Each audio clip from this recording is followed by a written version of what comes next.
Good morning all of you. मैं Ghanshyam धोड़िया, Gurugram degree college चक 5 PLM Shri Vijayanagar के इस यूट्यूब चैनल में आपका स्वागत करता हूँ।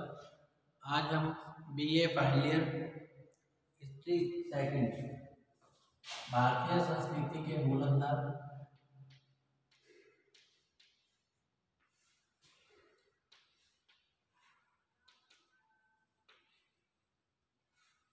भारतीय संस्कृति के मूलाधार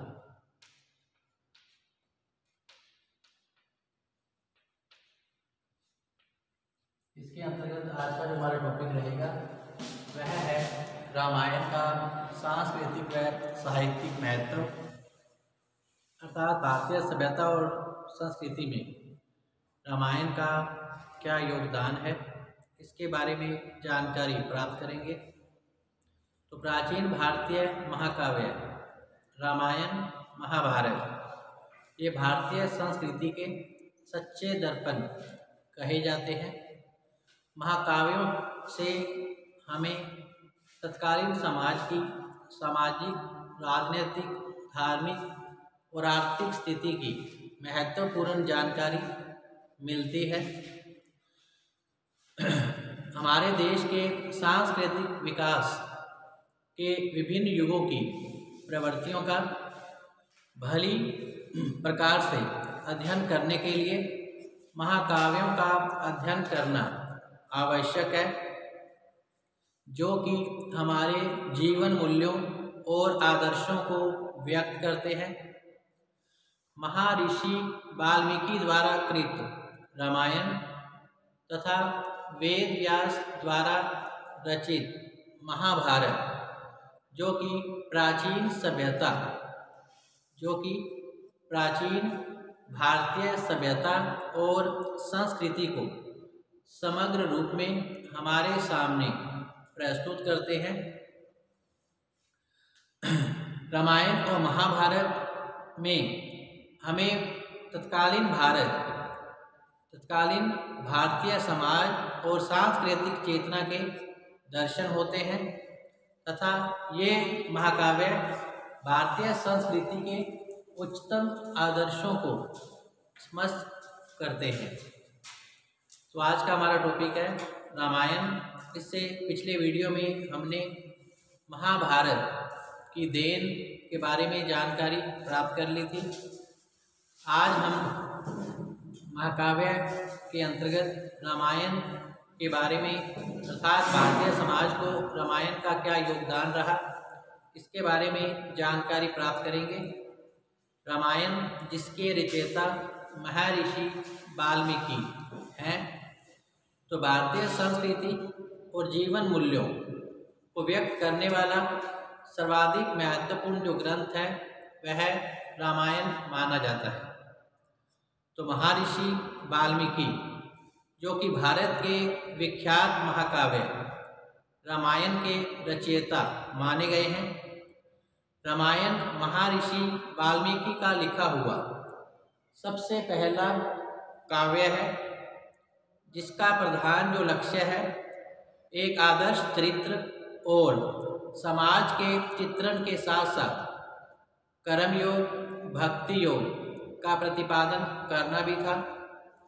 वस्तुतः जो रामायण है आर्य संस्कृति का एक प्रतिनिधि महाकाव्य ग्रंथ माना जाता है। रामायण के निरूपित आर्य संस्कृति का विवेचन जो है राम के चरित्र चित्रण के द्वारा किया गया है। तो रामायण के रचना काल के बारे में भी विद्वानों में काफ़ी मतभेद पाया जाता है। कुछ विद्वानों का यह मत है कि रामायण की जो रचना है वेदों के बाद की गई थी, क्योंकि लिपि का जो ज्ञान है वह भी उस काल में हुआ था। एक आख्यान के अनुसार जिस प्रकार वाल्मीकि के पूर्व रामकथा मौखिक रूप में विद्यमान रही थी, उसी प्रकार दीर्घकाल तक वाल्मीकि रामायण भी मौखिक रूप में ही जीवित रही थी। इस काव्य की रचना के पश्चात लव कुश ने उसे कंठस्थ किया था और वर्षों तक इसे गाते भी रहे थे, किंतु अंत में इस काव्य को लिपिबद्ध करने का जो कार्य है स्वयं वाल्मीकि ऋषि ने ही किया था। तो यदि ऋग्वेद के दशम मंडलम में उल्लेखित राम के दशरथ रथी राम थे, तो दशम मंडल की रचना का जो काल है 1500 ईसा पूर्व को ही रामायण की रचना काल का स्वीकार किया गया था। किंतु रामायण की भाषा जो है वैदिक भाषा से भिन्न है, तो इस दृष्टि से यह वैदिक काल के बाद की रचना रही थी। तो भाषा की दृष्टि से रामायण जो है संस्कृत भाषा उत्तर वैदिक काल के बाद की भाषा थी, किंतु यह प्रसिद्ध विद्वान पाणिनि के पूर्व युग की भी नहीं है। तो इस प्रकार रामायण में महाभारत की गाथाओं व पात्रों का कहीं भी उल्लेख नहीं किया गया है और न ही उसके रचयिता महर्षि वेद व्यास का कहीं पर भी इसका उल्लेख मिलता है।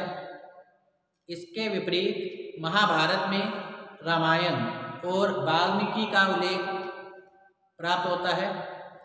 इसके अलावा रामायण में भारत की जिन भौगोलिक सीमाओं, प्राकृतिक दृश्यों आदि का विवरण है वह महाभारत में वर्णित व सीमित है। इससे स्पष्ट है कि जो रामायण है महाभारत से पहले का रहा था। तो जो रामायण है महाभारत से भी अधिक प्राचीन ग्रंथ माना गया है। रामायण की जो कथा संक्षेप में कुछ इस प्रकार थी। कौशल नरेश राजा दशरथ अयोध्या में राज्य करते थे।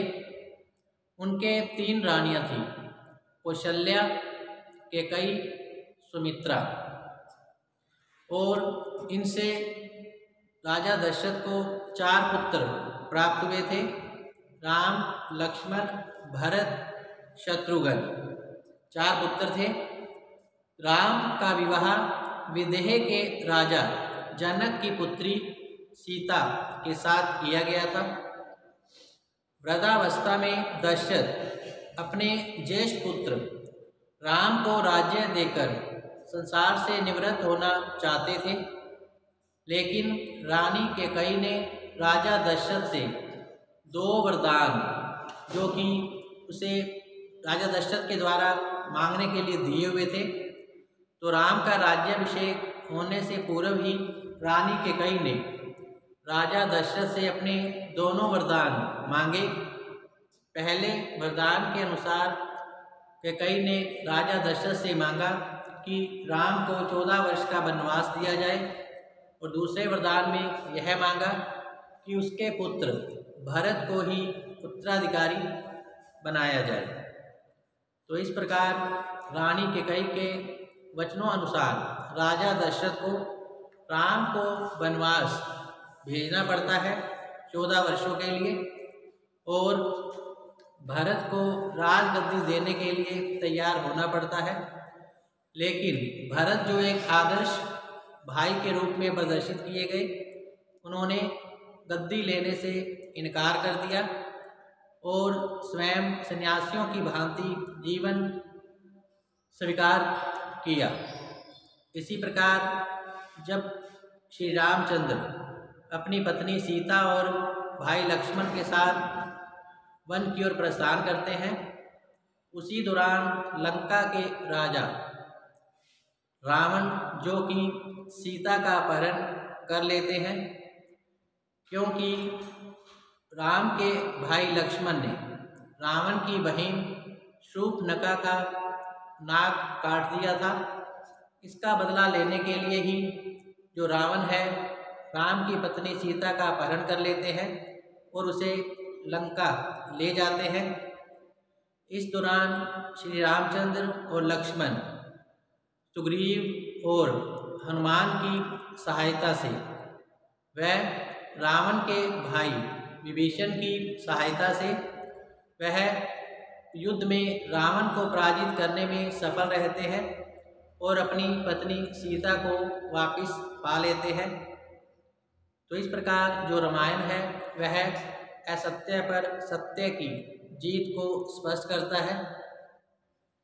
रामायण के अंतर्गत जो कि भारतीय आदर्श राज व्यवस्था का बोध कराती है, इसके अंतर्गत जो भी पात्र इसके अंतर्गत स्पष्ट किए गए हैं सब जो है त्याग बलिदान की मूर्त रहे हैं। जैसा कि राम एक आदर्श पुत्र के रूप में प्रदर्शित किया गया, लक्ष्मण और भरत आदर्श भाई के रूप में वर्णित किए गए, वहीं हनुमान और सुग्रीव सेवक के रूप में प्रदर्शित किए गए, जबकि विभीषण जो है एक आदर्श मित्र के रूप में स्पष्ट किए गए थे। सीता को एक आदर्श भारतीय नारी के रूप में चित्रित किया गया, जो कि अपने पति के साथ 14 वर्षों के वनवास को जाने के लिए तैयार हो जाती है। अगर सीता चाहती तो महलों का सुख भोग सकती थी, लेकिन वह एक पतिव्रता स्त्री थी, अतः उसने अपने पति के साथ ही वन की ओर जाना उचित समझा। तो इस प्रकार श्री रामचंद्र ने अपने 14 वर्ष के वनवास के दौरान अनेक राक्षस कुल जातियों का जो राक्षसों का इन्होंने वध किया और अनेक ऋषि मुनि जो कि राम की तपस्या कर रहे थे उनको दर्शन देकर उनका उद्धार किया। श्री रामचंद्र जी ने अहिल्या और अन्य स्त्रियों का भी उद्धार किया, जिनमें शबरी का नाम प्रमुख रूप से लिया जाता है, जो कि एक निम्न जाति से थी लेकिन राम की परम भक्त थी। अतः राम ने शबरी का भी उद्धार किया। तो इस प्रकार जो राम है एक आदर्श राजा के रूप में प्रस्तुत किए गए थे। तो वनवास पूरा होने के पश्चात जो राम है अपनी गद्दी संभालते हैं और इस प्रकार एक आदर्श राज व्यवस्था स्थापित की जाती है। तो रामायण जो कि प्राचीन भारतीय सभ्यता और संस्कृति का एक आदर्श ग्रंथ माना जाता है। तो आइए देखते हैं कि रामायण का भारतीय संस्कृति को क्या योगदान रहा था। तो पहला है रामायण आर्य संस्कृति का प्रतिनिधि ग्रंथ है। दूसरा, यह उच्च पारिवारिक आदर्शों का समन्वय करता है। इसके अंतर्गत राम और सीता के आदर्शों को स्पष्ट किया गया है और इनके पिता पुत्र भाई मित्र और सेवक का क्या कर्तव्य है उनकी अच्छे ढंग से जो व्याख्या है इस रामायण ग्रंथ के अंतर्गत की गई है। नंबर 1 है आर्य संस्कृति का प्रतिनिधि ग्रंथ रामायण माना जाता है। तो महर्षि वाल्मीकि का जो है आर्य संस्कृति प्रतिनिधि कवि रहे हैं। रामायण जो है दो विभिन्न संस्कृतियों के मध्य संघर्ष की कहानी है, अर्थात यह जो ग्रंथ है असत्य पर सत्य की विजय को दर्शाता है। रामायण जो कि दो भिन्न संस्कृतियों का संघर्ष है, इसमें दो विभिन्न संस्कृतियों अर्थात आर्य और अनार्य के मध्य संघर्ष की विवेचना की गई है। आर्य संस्कृति के प्रतिनिधि के रूप में मर्यादा पुरुषोत्तम राम को प्रदर्शित किया गया, वहीं अनार्य संस्कृति के प्रतिनिधि के रूप में रावण को प्रदर्शित किया गया है। दोनों ही संस्कृतियां भिन्न भिन्न जीवन मूल्यों का समर्थन करती हैं। आर्य संस्कृति के प्रतिनिधि राम सत्य या भलाई के पक्षपाती रहे। वे उच्च कोटि के आदर्शवाद व मर्यादावाद के प्रतीक हैं, अर्थात मर्यादा पुरुषोत्तम श्री रामचंद्र। दूसरी ओर अनार्य संस्कृति के प्रतिनिधि के रूप में रावण को प्रदर्शित किया गया है, जो कि असत्य का प्रतीक है। तो इस प्रकार असत्य पर सत्य की विजय जो कि रामायण में प्रदर्शित की गई है।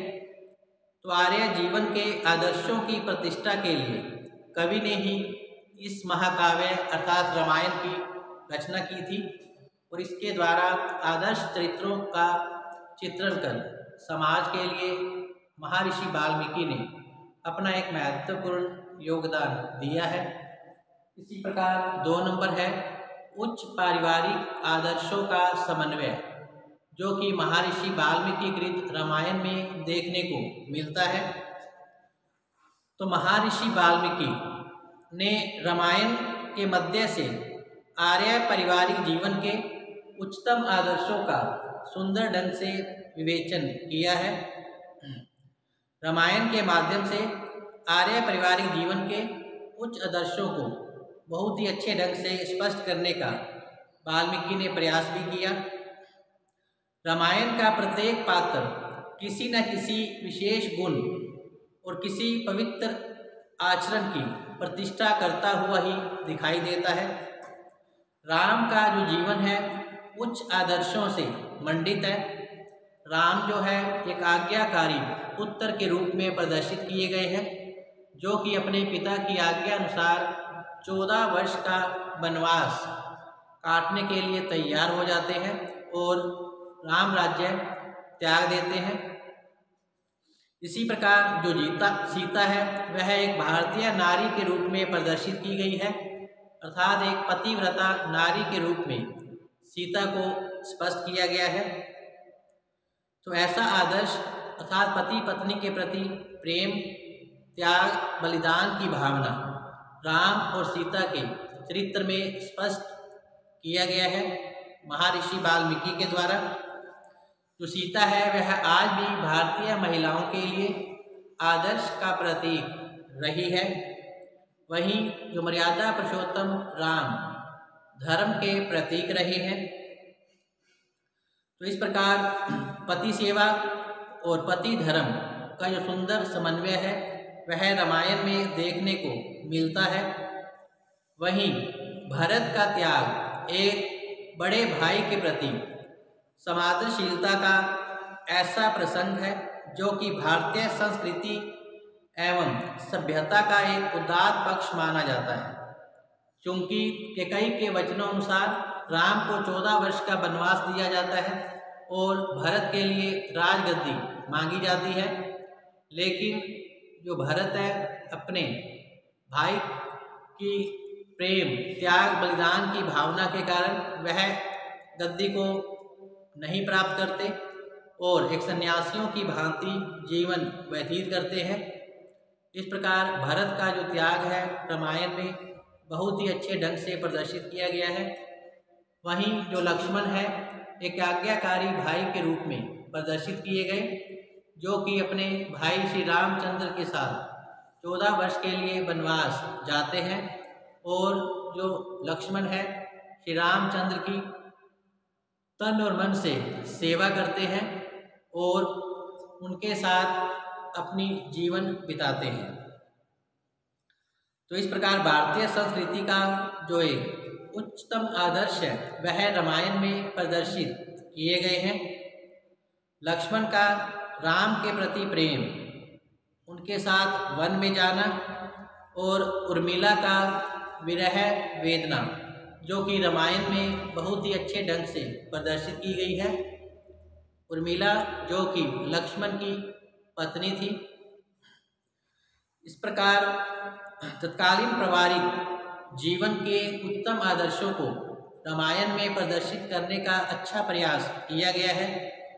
साथ ही आज तक भी भारतीय पारिवारिक जीवन के जो आदर्श है वह रामायण ही माना गया है। नेक्स्ट है राम का आदर्श।